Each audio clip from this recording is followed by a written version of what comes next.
Heard a rumour. I heard a rumour. I did hear a rumour that this is the best time of the week. What, Thursday? Yeah.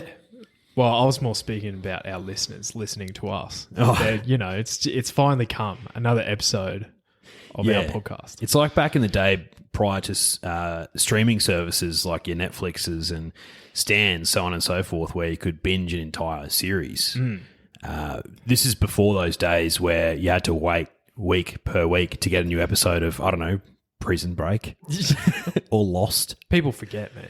Short memories. Exactly right. So you can binge us from our previous episodes. Our back catalogue is starting to get sizable. Exactly. But if you're up with it and, you know, got the latest episode, unfortunately, you're just going to have to wait week to week. Yeah. And this is a bit more casual season for us because, you know, it's not the autumn, it's not the spring. It's a bit of a, I guess you call it an off season, but, you know, we're still glancing an eye on the form and, you know. We're trying to keep some residual fitness. Yeah, absolutely. So I'd say we're kind of in a spell punting-wise, but we're going to cover it regardless. Of course. All right. So that's what we're doing, but I have a bit of a story to tell you. Go on. So I was at a family barbecue on Sunday, over the weekend, let's say. And I heard one of the most shocking things I've ever heard. And it goes to the point that we were discussing on another podcast about cars being depreciating assets. Ah, yes. One of the great conversations. It was, so the chat was around a Toyota Land Cruiser. Have you heard about the landscape of the Land Cruiser at the moment? Oh, I could hazard a guess, but go on. So, friend of the family, not my family, someone else. Friend, one of the good mates, bought a Land Cruiser last year for 80 grand, or in the last couple of years. Guess how much they sold it for this year? Surely they didn't sell it for more than what they bought it for. $130,000. $130,000. Holy shit. Is that, it makes no sense. Oh, yeah, no, it doesn't. I'm well aware that the used car market at the moment is going absolutely gangbusters, but I am shocked at a 50K increase. You don't buy cars and then sell them off and make a profit a few years later. No, unless it's like a vintage, like not a Land Monaro Cruiser or something. Not that I'm a diesel head. No, I'm certainly not. But yeah, so apparently what's happened, and I'm sure you put two and two together. I certainly didn't. It took me a while. But because you can't buy any of these things new in Australia anymore, and because the shape has changed, so it's an older shape that they want to buy, and you can't get the new ones in or the older models in because the Japanese aren't actually shipping them here anymore. So they're actually a bit of the demand's outweighing the supply. Classic economics 101, supply and demand. And when the supply is minute, the demand is high, the price just goes up. Look at Pokemon cards. I know, mate. Perfect example. Huge example. So that's what came across my desk this week, and I was shocked by it. Yeah, I knew that the used car market was booming at the moment, but to that degree is absolutely unbelievable. So, yeah, I'm not going to be buying a Land Cruiser anytime soon, I'll tell you that much. But something that I was thinking about this week, and it's been a pretty sizable topic in the rugby league world over the last few weeks. Rugby league. And it's basically how a lot of teams are complaining at the moment because a lot of their young talent is being poached by other clubs. So they're cultivating these younger players who are coming through in their systems or academies and what have you, and then another club swooping in on this player and offering them ridiculous money. And the CEO of Planet Bronc, Dave Donaghy, he came out the other week and he just had a little bit of a dig at the other clubs for poaching all the Broncos' talent. Now, would one of these clubs be classed as having a salary sombrero, perhaps? Yes, the eastern suburbs of Sydney is where they're located.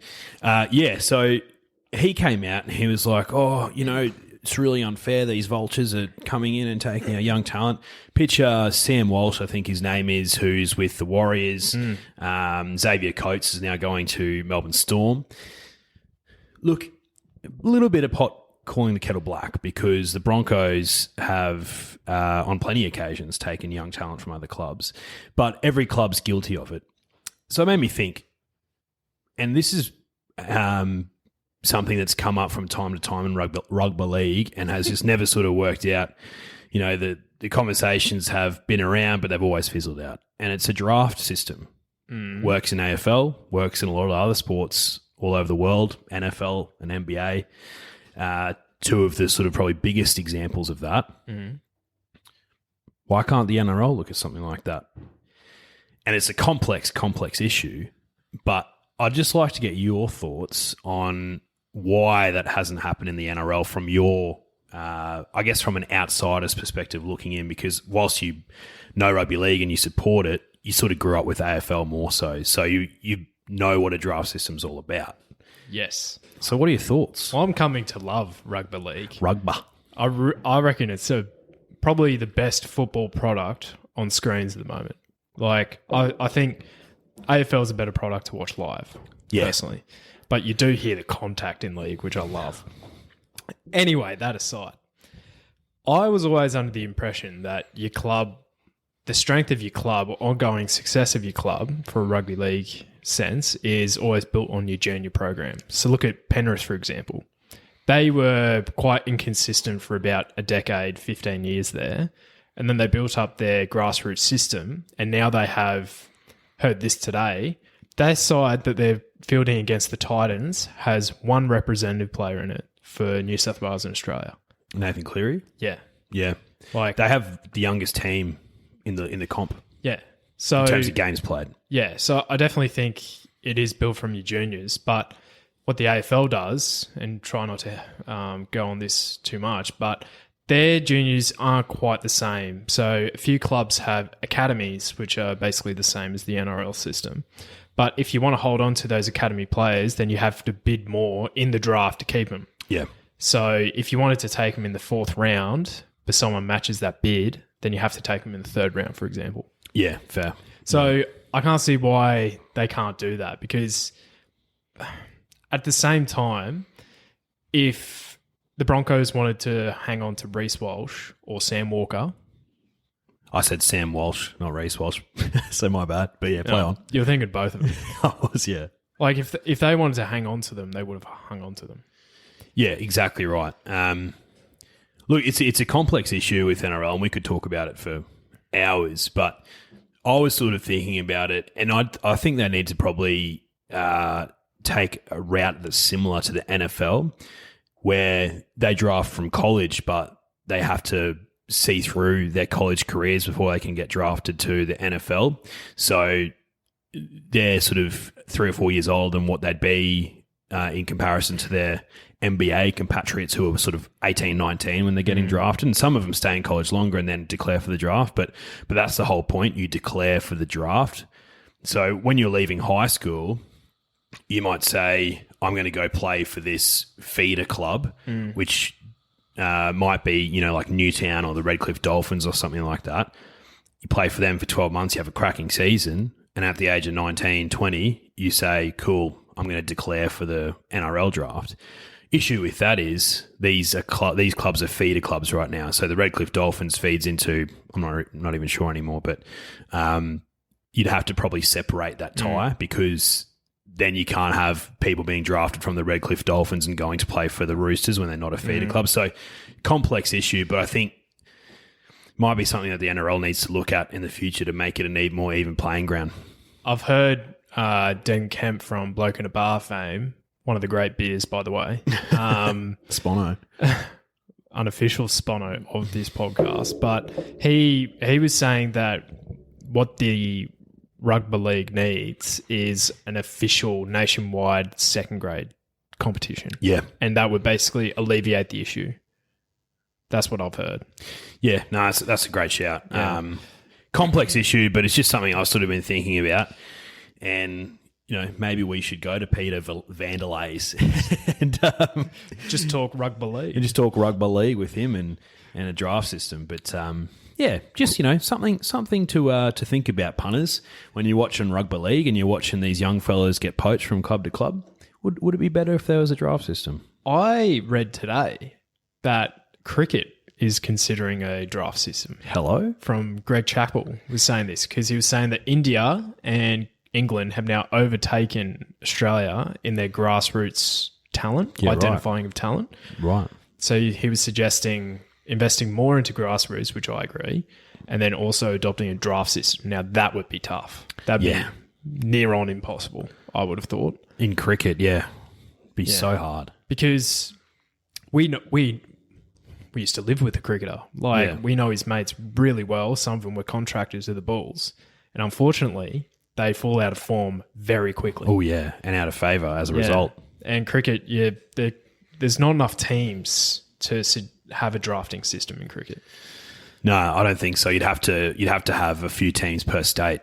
Yeah. Or for most states. Which then the talent pool, that's where England and India does work, because in India, there's 2 first-class divisions. Yeah. It's like 30 first-class teams. Chalk and cheese. We have 6 here. But I thought, look, alternative thinking is good for the game. It is. So, on you, Greg. Something different that we're doing is just, I don't know, something about racing that we're trying to formulate. So we did our team of the autumn last week. What we do? Our 3 worst beats. Yeah. Over the autumn. Some serious PTSD there. Yeah. And, we've been looking through the rear vision mirror, but now we're going to look through the windscreen. And we're going to do our spring headlines. What we reckon will be a headline that will pop up on RaceNet or punters.com or via us on the Polo Punt Club podcast through the airwaves that we think will, happen throughout this spring. So, what are one of yours? All right, so first headline. Very, very good. Star Mares Group 1 tally moves to 10 after Caulfield Cup victory. Is that 3 more? That's 2 more. 2 more. So she's on 8 now. So I'm thinking she wins. I'm talking about Very Elegant, by the way, punters. Thank you very much. Yeah.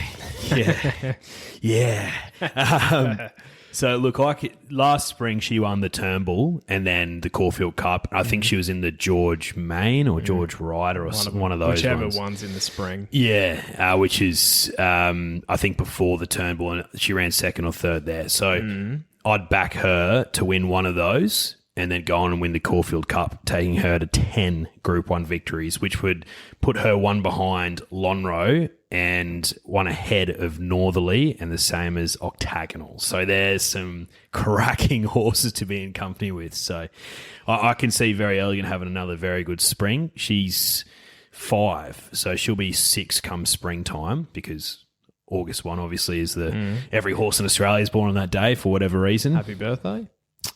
So she'll be still at the peak of her powers and hopefully she can get to 10 by the end of the spring. Okay.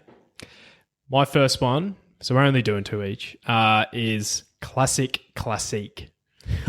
That's a tongue twister. The Classy Grey goes back to back in the Everest. Yeah, fair. I look at our sprinting talent and, Masked Crusader came onto the scene to a degree. But you look at these 3-year-olds, mate, nothing's making a charge. Like September Run has fallen way off the map. She's just not come back this prep after her first up run.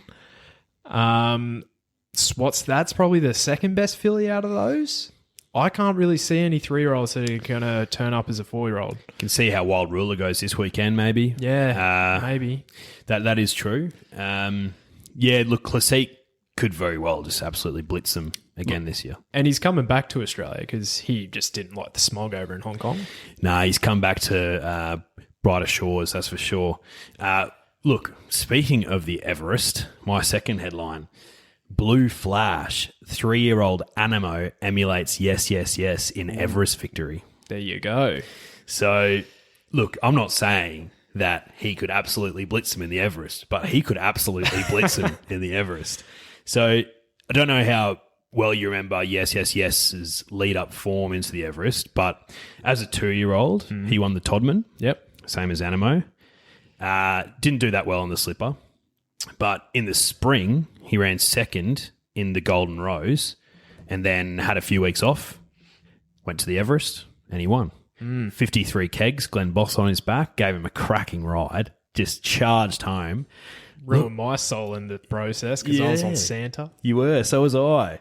Macca was on Yes. That was a great punt. I think he's about $12 Macca got him at. To be honest, he's probably the only punter you should listen to from our punt club at the moment. Yes. He's on absolute fire. Very true. So yeah, I think Animo can sort of follow that form, but let's see, because he might, rather than go to an Everest, they might take him to a Caulfield Guineas or something like that. But the riches of the Everest beckons, I think, for Animo. Tell you what, with 49 or 50 kilos on the back in a weight Epsom, for age, or in an Epsom, in an Epsom, over a mile, which he won by what, 6 lengths? Holy smokes! That could be bet of the spring right there. I've just had a look at the futures markets; it's not up. Epsom's not, but I think the Everest might be. So yeah, okay. Oh, look, I don't know what he's paying in the Everest right now, but let's have a little Google here. So you have Nature Strip at 460, Classique at 8s, which seems overs, Mask Crusade at 8s, Animo at 11s. At 11s, okay. That's probably a pretty reasonable price for him right now. That could drift, that could come in, we'll see. Yeah, interesting. My second one and my final one is Japan confirms spring assault.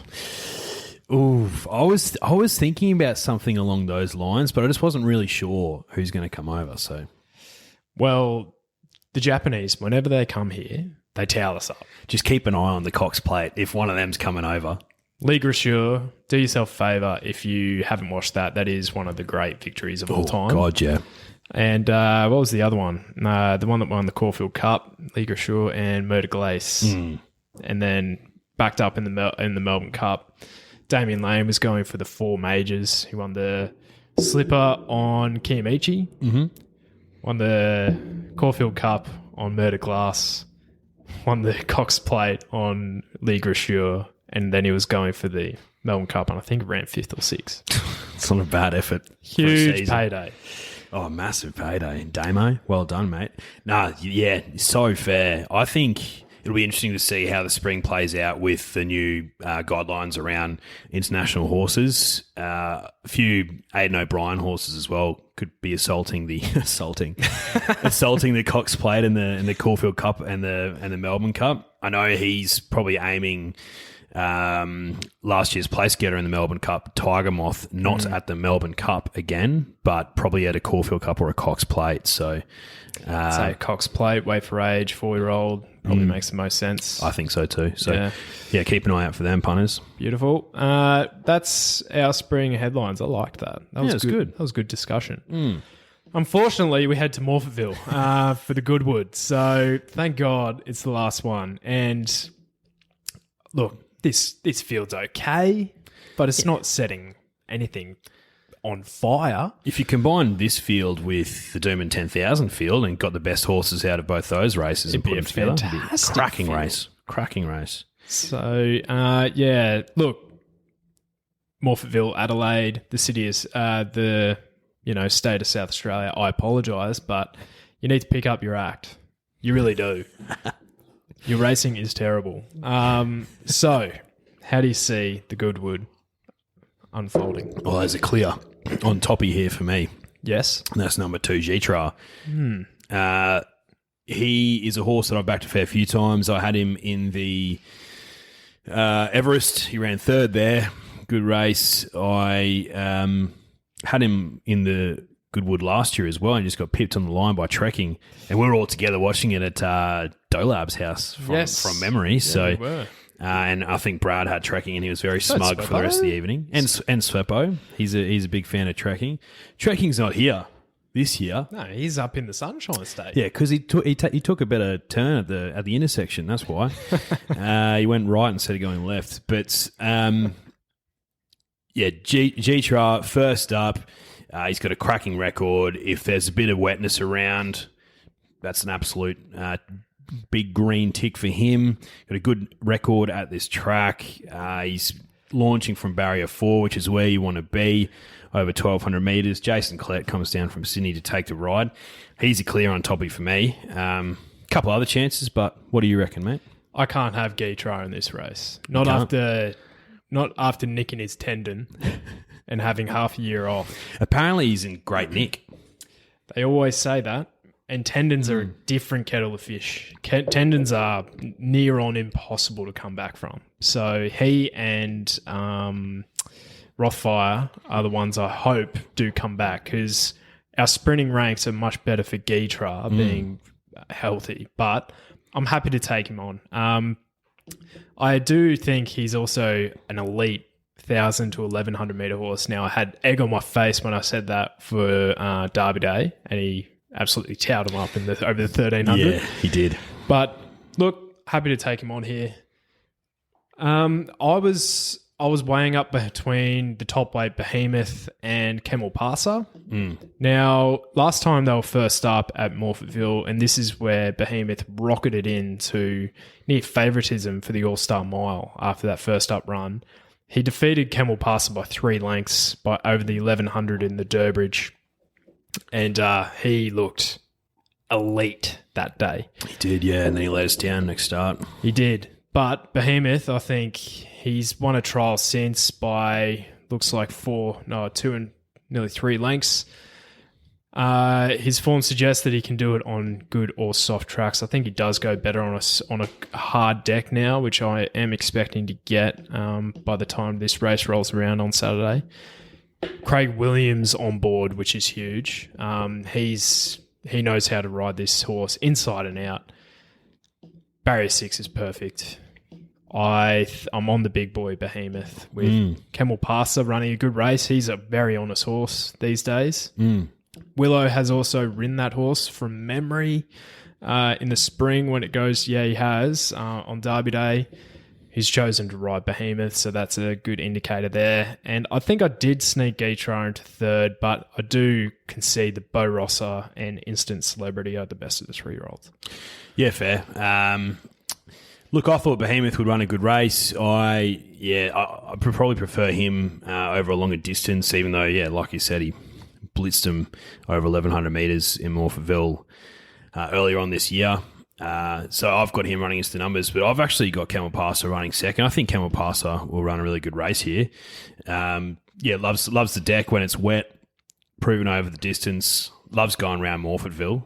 If you look at his stats at the track and distance, 7 starts, 2 wins, 3 seconds and 2 thirds. So I think he'll run a cracking race. And at that price, punters, if you want to give Camel Passer a whack each way, definitely a great shout. Like, he just won whatever the race that was about a month ago. They're keeping him fresh, and he won that race by 2 lengths. But then his start behind that was running third in the Oakley Plate at any old price, destroying my multi in the process. But he's a very underrated horse. $10 seems a stupid price for him. So if you like him, can't knock you. So yeah, Behemoth on top, Camel Passer running second, and Guitrar for third for mine. Nice. Now we get into the winter. Winter Carnival. Feels a bit chilly. It does. I've got my long johns on. Fleecy. So the Fleecy Stakes, the Doomben 10,000. Here we go. The first Group 1 of the winter in Brisbane. Look, as you said, mate, I would have loved just one sprinting Group 1 on the day, combine the fields, get rid of the... who we get rid of from this field? Panino, Embrace Me, On Your Bike, Kings Will Dream, On Your Bike, Son. And then we'd have a cracking race, but we'll do with what we have. Eduardo, who I've given a fair clip in the past, is our favourite here. Are you on him? Geez, he's short at $2.05, isn't he? He is. Oh, I think he's going to be awfully hard to beat in this race. I really do. As much as I don't want to back the Pretender, I think he's going to be very hard to beat. We've spoken about before how different 1,000 metres is to 1,100 metres to 1,200 metres. only 100 metres apart each race, but the dynamic of the race is very different. I think Eduardo is better over 1,000 or 1,100 metres, but I still look at this race and I look at his form on a wet or heavy deck. It's outstanding. Look, it doesn't mean to say he can't run 1,200 out from 5 starts. He's got a first, a second, and a third. Launches from barrier 6. He'll roll forward with Nashi. Nashi knows how to ride a leader, get him into a great spot. I'm expecting probably the inside of the rail by this point of the card to be probably pretty torn up. Doomben doesn't drain awfully well, so I feel like Doomben drains okay. yeah. Eagle Farm is the issue. Eagle Farm's worse, but Doomben's not that great. Yeah. So I reckon we'll still get probably like a soft 7 on Saturday. But And we can tell you from the horse's mouth, it was pissing down yesterday. oh, cats and dogs. Titanic scenes. Yeah, actual Titanic. Noah's Ark, where are you?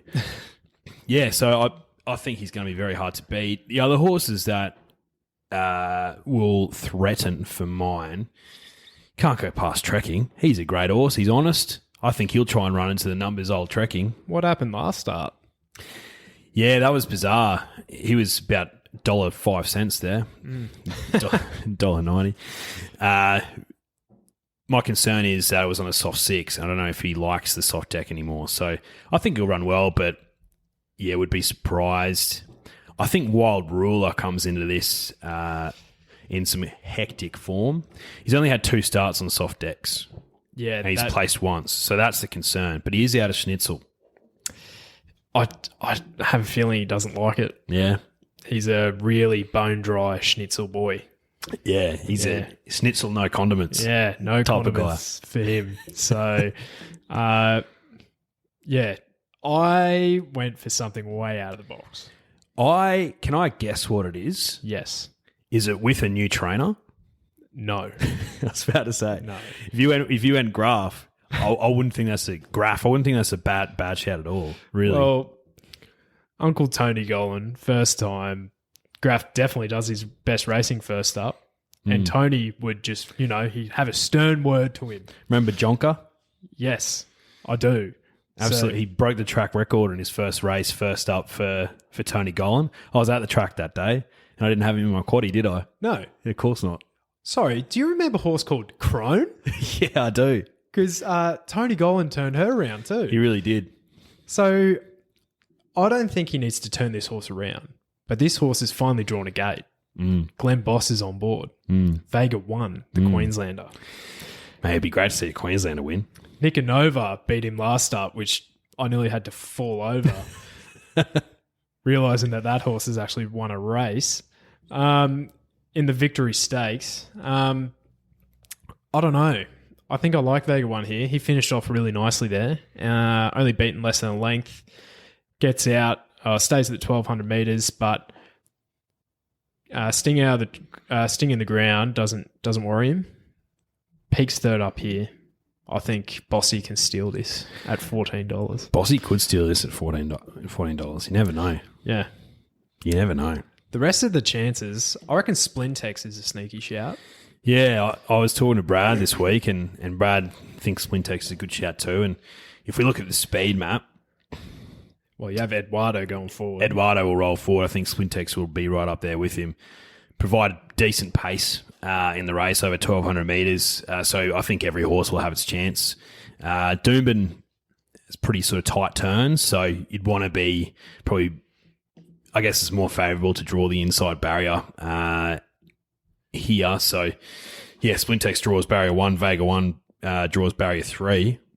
Eduardo draws barrier 6, which isn't too bad.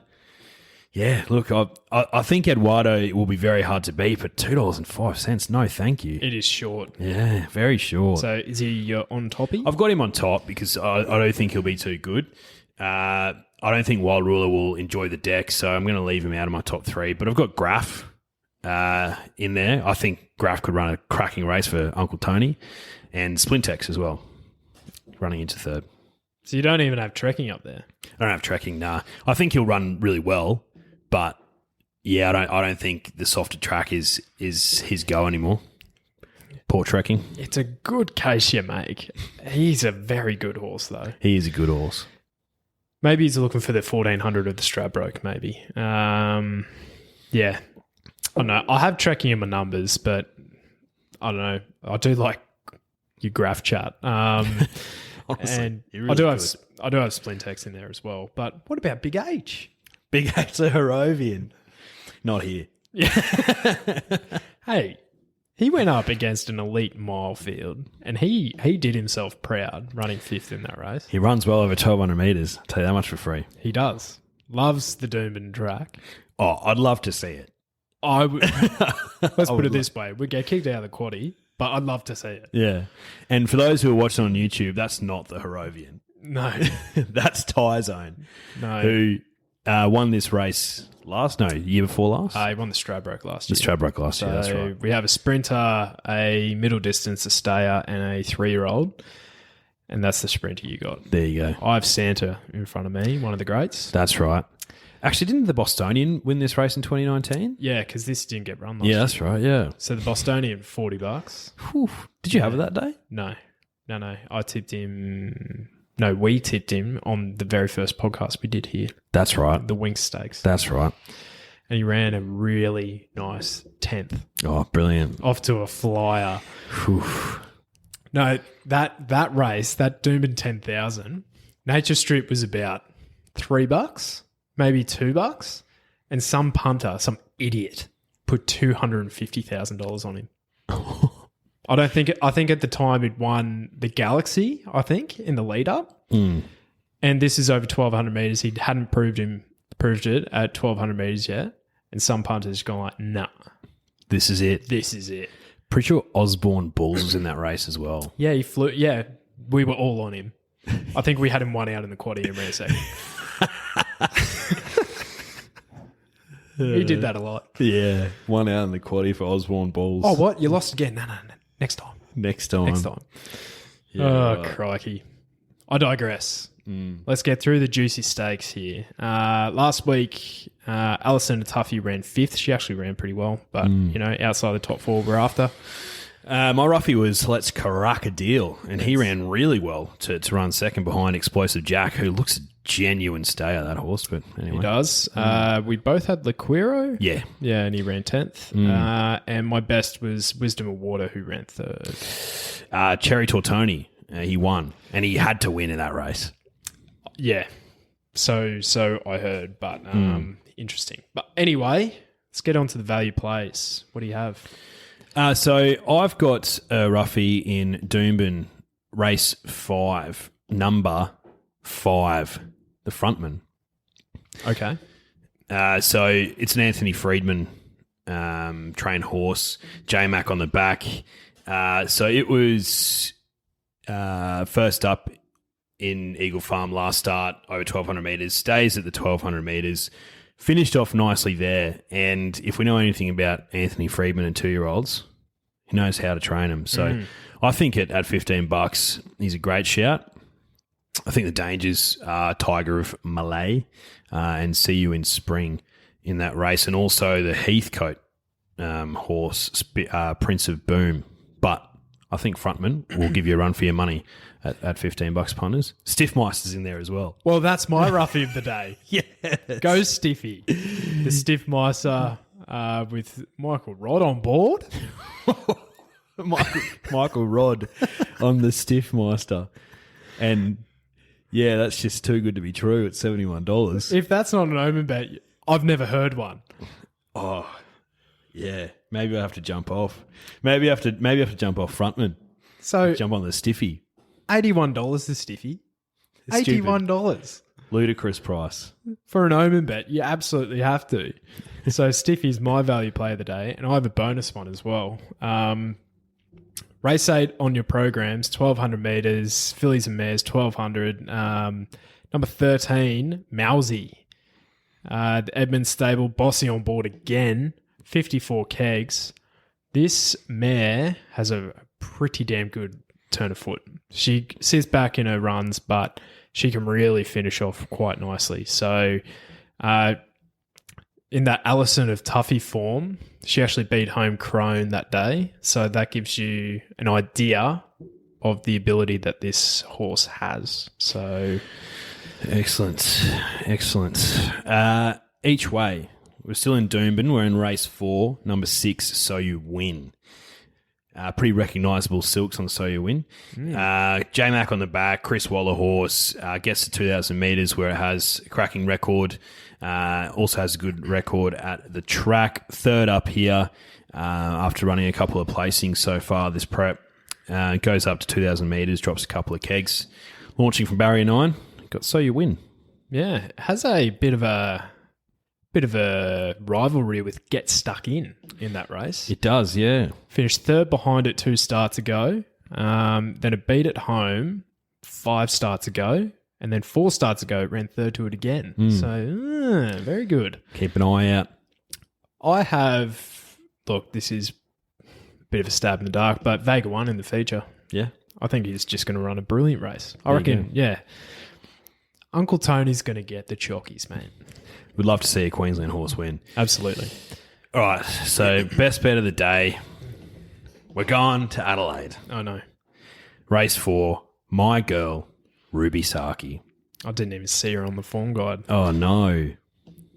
Let's have a She's look. short. She's about $2.70.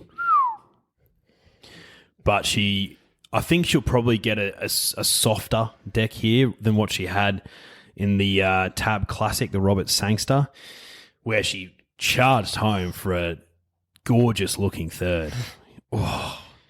Gets a softer deck here, stays at distance, which I think suits. Launches out of barrier 2. There's not tons of pace in this race, but I think she'll go on pace. She'll be a bit more forward than what she usually is. So, Ruby Saki will be awfully hard to beat. There is one horse, Dare I say it? that's in here, number 4, Brooklyn Hustle. And what did I say last start? What she might need is a drop back in grade and a small field. She very well could.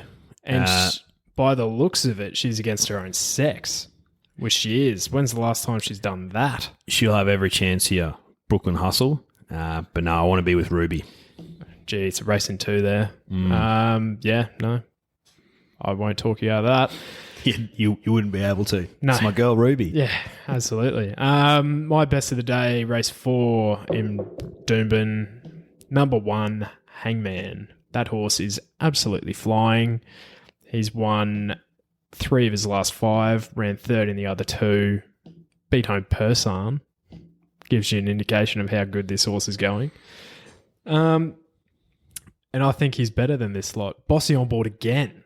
So I'm hoping Bossy has an absolute field day for me. I'm hoping J-Mac has a field day. So, yeah, we'll see how we go. Yeah. But that's another one done. So I feel comfortable. I feel safe that the racing's back in Brisbane. It's good. And, we missed out on a few good races last year. I'll be at the track, punters, if you want to heckle me. So I'll be up close and personal with some of these magnificent beasts. Creatures, yeah. It'll be good to see some of these horses in action live. And, I think it'll be a cracking winter carnival, man. I'm looking forward to it. Do me a favour. Say g'day to Stiffy and Roddy in the mounting yard for me. Will do. I'll say something that's a little bit dubious. Please do. And, report back to us Will do. next week. Will do. All the best. Thanks, mate. Hooroo.